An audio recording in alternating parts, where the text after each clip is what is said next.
ಕಲಾಪದಲ್ಲಿ ಇಂದು ಕೂಡ ಪಾಕಿಸ್ತಾನ್ ಜಿಂದಾಬಾದ್ ಕದನ ಮುಂದುವರಿಯಿತು. ವಿಧಾನಸಭೆ ಕಲಾಪ ಆರಂಭ ಆಗ್ತಿದ್ದಂತೆ ಬಿಜೆಪಿ ಜೆಡಿಎಸ್ ಸರ್ಕಾರದ ವಿರುದ್ಧ ಮುಗಿಬಿದ್ದು ವಿಧಾನಸಭೆಯ ಬಾವಿಗಿಳಿದು ಧರಣಿ ನಡೆಸಿದ್ರು.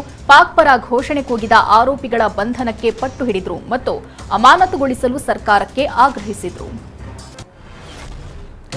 ಕಲಾಪದ ಆರಂಭದಲ್ಲೇ ಬಿಜೆಪಿ ನಾಯಕರು ಸದನದ ಬಾವಿಗೆ ಇಳಿದು ಪ್ರತಿಭಟನೆ ನಡೆಸಿದ್ದಾರೆ. ವಿಧಾನಸೌಧ ಭಯೋತ್ಪಾದಕರ ತಾಣ ಆದರೆ ಬದುಕೋದು ಹೇಗೆ? ಪಾಕ್ ಪರ ಘೋಷಣೆ ಕೂಗಿದ್ದು ಸರ್ಕಾರ ಸಣ್ಣದಾಗಿ ನೋಡ್ತಿದೆ.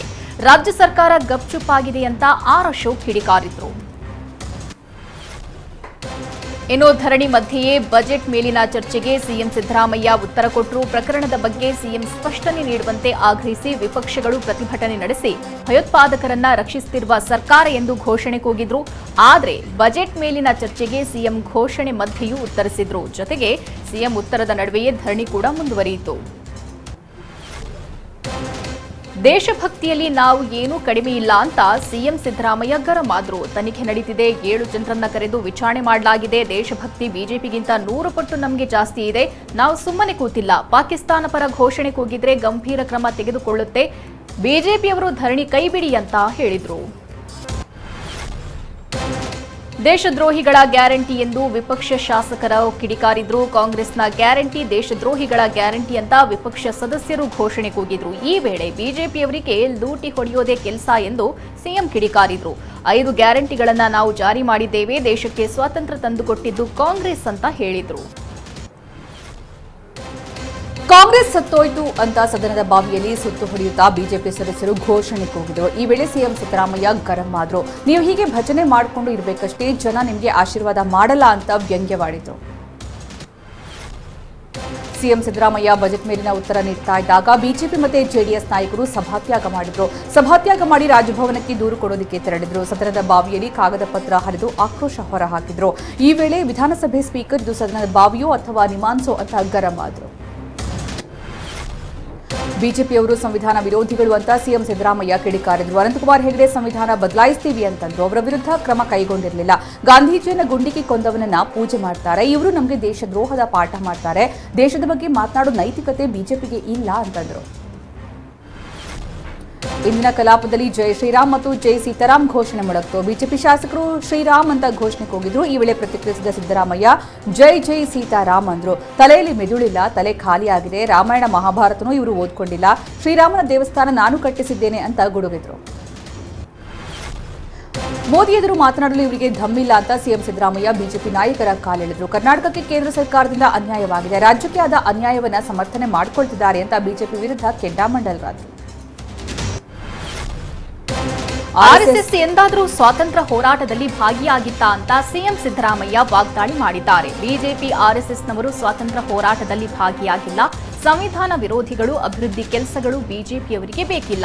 ದೇಶ ಒಡೆಯುವವರು ಲೂಟಿ ಮಾಡುವುದೇ ಇವರ ಕೆಲಸ ಅಂತ ಕಿಡಿಕಾರಿದ್ರು. ಮೈತ್ರಿ ಮಾಡಿಕೊಂಡ ಜೆಡಿಎಸ್ ವಿರುದ್ಧವೂ ಸಿಎಂ ಸಿದ್ದರಾಮಯ್ಯ ವಾಗ್ದಾಳಿ ನಡೆಸಿದ್ರು. ಜೆಡಿಎಸ್ನವರು ಸೆಕ್ಯುಲರ್ ಎಂಬ ಪದ ತೆಗೆದುಬಿಡಿ, ಬರೀ ಜನತಾದಳ ಅಂತ ಇಟ್ಕೊಳ್ಳಿ. ಆ ಪಕ್ಷ ಕಟ್ಟಿದಾಗ ನಾನು ಮೊದಲ ಅಧ್ಯಕ್ಷ ಆಗಿದೆ ಅಂತ ಗುಡುಗಿದ್ರು. ಪಾಕ್ ಪರ ಘೋಷಣೆ ಆರೋಪದ ತನಿಖೆ ಚುರುಕುಗೊಂಡಿದೆ. ಅಸಲಿ ವಿಡಿಯೋಗಳು ಎಫ್ಎಸ್ಎಲ್ಗೆ ರವಾನಿಸಲಾಗಿದೆ. ಮೂಲ ವಿಡಿಯೋದ ಬೆನ್ನಟ್ಟಿ ತನಿಖೆ ಮಾಡ್ತಿದ್ದಾರೆ. ಸ್ಲೋ ಡೌನ್ ಮಾಡುವ ಮೂಲಕ ಸೆಕೆಂಡ್ಗಳ ಪರಿಶೀಲನೆ ನಡೆಸಲಾಗ್ತಿದೆ. ಮತ್ತೆ ಹ್ಯಾಶಿಂಗ್ ತಂತ್ರಜ್ಞಾನ ಬಳಸಿ ಅದನ್ನ ಮತ್ತೆ ಪರಿಶೀಲನೆ ಮಾಡಲಾಗುತ್ತೆ. ದೇಶ, ಭಾಷೆ, ನೆಲದ ವಿಚಾರದಲ್ಲಿ ರಾಜಿಯಾಗುವ ಪ್ರಶ್ನೆಯೇ ಇಲ್ಲ ಅಂತ ಸಚಿವ ಚಲುವರಾಯಸ್ವಾಮಿ ಹೇಳಿದ್ದಾರೆ. ಬಿಜೆಪಿಗೆ ಕ್ರಮ ಬೇಕಿಲ್ಲ, ಎಂಪಿ ಚುನಾವಣೆಗೆ ವಿಚಾರ ಬೇಕು ಅಷ್ಟೇ. ಪಾಕ್ ಜಿಂದಾಬಾದ್ ಅಂತ ಯಾರೇ ಹೇಳಿದ್ರೂ ಸಹಿಸೋದಿಲ್ಲ. ಸೂಕ್ತ ತನಿಖೆ ನಡೆಸಿ ಕ್ರಮ ಕೈಗೊಳ್ತೇವೆ ಅಂತ ಮಂಡ್ಯ ಜಿಲ್ಲೆ ಶ್ರೀರಂಗಪಟ್ಟಣದಲ್ಲಿ ಹೇಳಿದರು. ನಡು ರಸ್ತೆಯಲ್ಲಿ ಮುಸ್ಲಿಮರು ನಮಾಜ್ ಮಾಡಿರುವ ಆರೋಪ ಕೇಳಿಬಂದಿದೆ. ಬೆಂಗಳೂರಿನ ಸಿದ್ದಾಪುರ ವಾರ್ಡ್ನಲ್ಲಿ ಘಟನೆ ನಡೆದಿದೆ. ಅದೀಗ್ ಮಸೀದಿ ಮುಖ್ಯಸ್ಥರ ವಿರುದ್ಧ ಹಿಂದೂ ಪರ ಹೋರಾಟಗಾರ ತೇಜಸ್ ಗೌಡ ದೂರು ಕೊಟ್ಟಿದ್ದಾರೆ. ಇದೇ ರಸ್ತೆಯಲ್ಲಿ ಆಸ್ಪತ್ರೆಗಳಿವೆ. ರಸ್ತೆಯಲ್ಲಿ ನಮಾಜ್ ಮಾಡ್ತಿರೋದ್ರಿಂದ ವಾಹನ ದಟ್ಟಣೆ ಉಂಟಾಗ್ತಾ ಇದೆ ಅಂತ ದೂರಲ್ಲಿ ಉಲ್ಲೇಖಿಸಲಾಗಿದೆ.